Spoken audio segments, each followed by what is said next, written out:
నమస్కారం.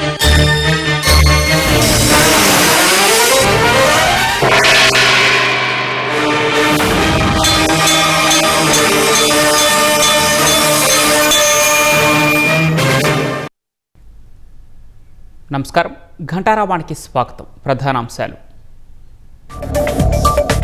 కార్గిల్ విజయ్ దివస్ సందర్భంగా అమరవీరులకు సీఎం నివాళి. సైనికుల త్యాగం తరతరాలకు స్ఫూర్తినిస్తుందని వెల్లడి.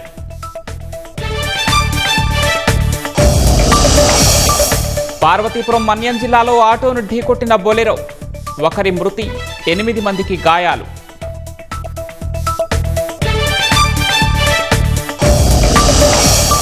నెల్లూరు జిల్లా మర్రిపాడు వద్ద బెజవాడ పాపిరెడ్డి కాలువకు గండి.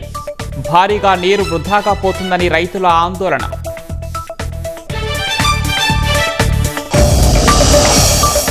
పదమూడు రోజుల తర్వాత ఇరాన్పై నిలిచిన అమెరికా దాడులు.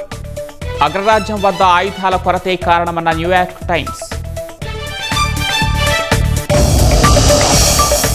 టెహ్రాన్ వాణిజ్య నౌకపై ఉక్రెయిన్ అనూహ్య దాడి. కీవ్పై ప్రతీకార దాడులు చేస్తామన్న అబ్బాస్ అరాక్చి.